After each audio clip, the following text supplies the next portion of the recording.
Assalamualaikum warahmatullahi wabarakatuh. Alhamdulillahi rabbil alamin. Wassalatu wassalamu ala asrafil anbiya'i wal mursalin wa ala alihi wa sahbihi ajmain. Ashhadu an la ilaha illallah wahdahu la syarika lah wa ashhadu anna Muhammadan abduhu wa rasuluh la nabiyya ba'da. Qala Allah ta'ala fil Qur'anil Karim. A'udzu billahi minasyaitonir rajim. Bismillahirrahmanirrahim.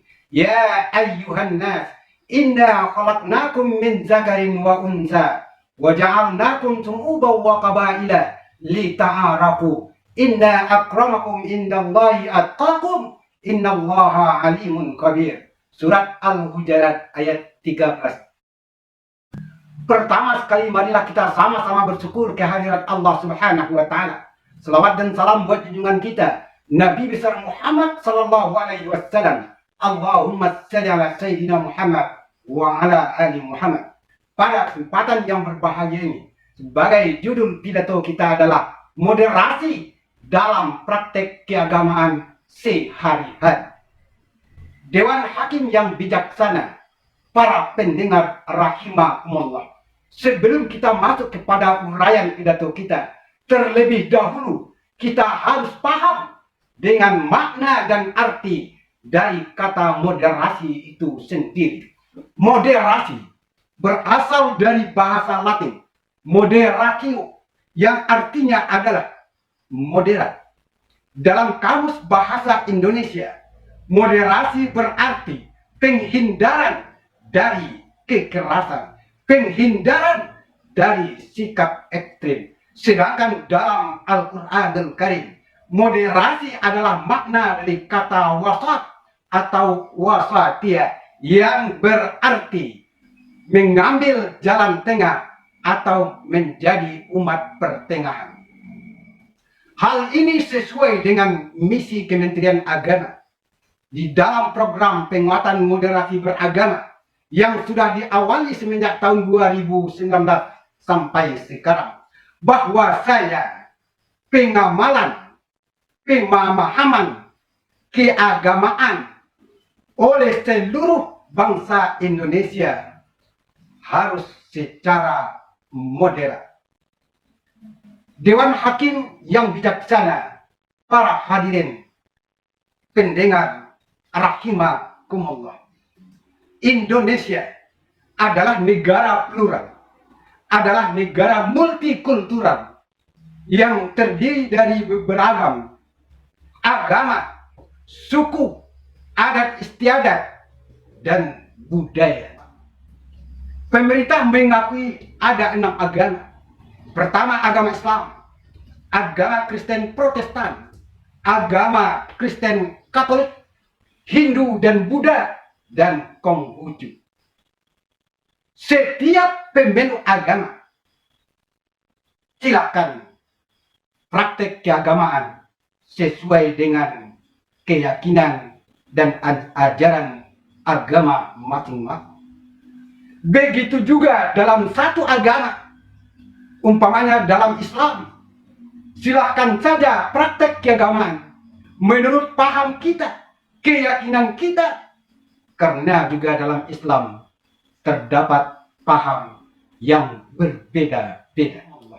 Dalam Islam, moderasi dalam praktek keagamaan dapat dijalankan dalam kehidupan sehari-hari.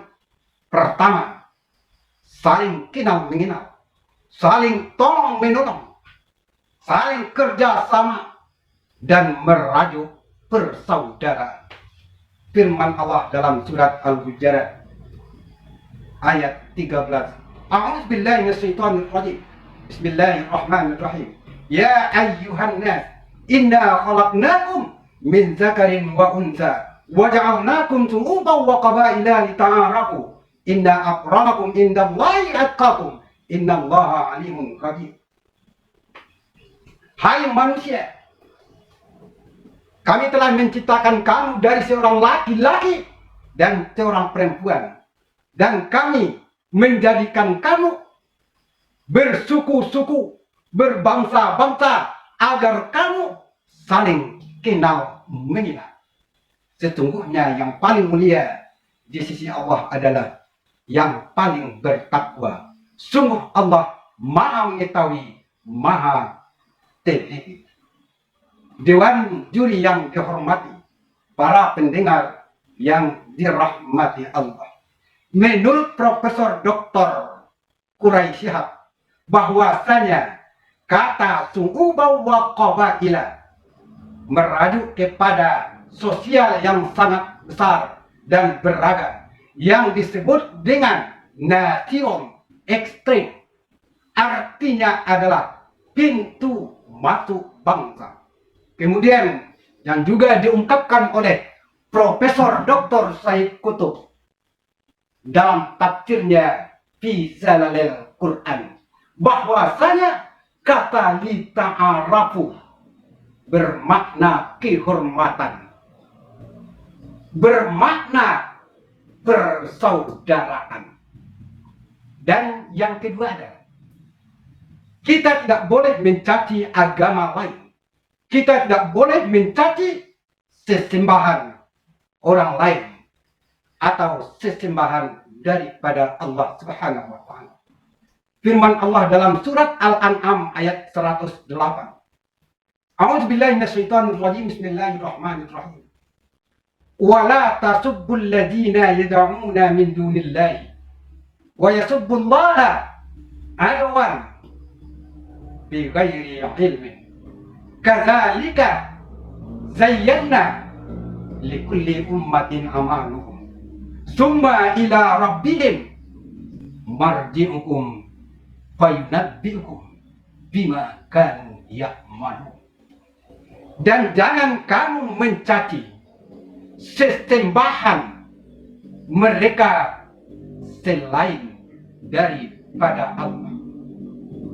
Nanti mereka akan mencaci maki agama kalian melampaui batas karena tidak ketahuan dan pengetahuan mereka. Dan Allah telah menjadikan setiap umat menganggap pekerjaannya, menganggap amalannya baik. Kemudian kepada Tuhan mereka akan kembali. Dan Tuhan akan memberitahukan kepada mereka apa-apa yang telah mereka kerjakan. Dewan Hakim yang bijaksana, para pendengar rahimakumullah. Dan yang ketiga adalah mengambil jalan tengah atau menjadi umat pertengahan. Hal ini terkandung dalam surat Al-Baqarah ayat 143. A'udzu billahi minasyaitonir rajim. Bismillahirrahmanirrahim. Wa kadzalika ja'alnakum ummatan wasatan litakunu syuhada'a 'alan nasi wa yakuna rasulu 'alaikum syahida. Dan kami telah menjadikan kamu sebagai umat pertengahan. Dan manusia akan menjadi saksi terhadap apa yang telah mereka kerjakan. Agar Rasul Muhammad menjadi saksi terhadap apa yang kamu kerjakan. Dewan Hakim yang bijaksana, para pendengar rahimakumullah. Muhammad Hamali menjelaskan bahwasanya prinsip praktek keagamaan dalam kehidupan sehari-hari harus adil dan seimbang. Dewan Hakim yang bijaksana, para pendengar rahimakumullah. Demikian pidato kita pada kesempatan yang berbahagia ini.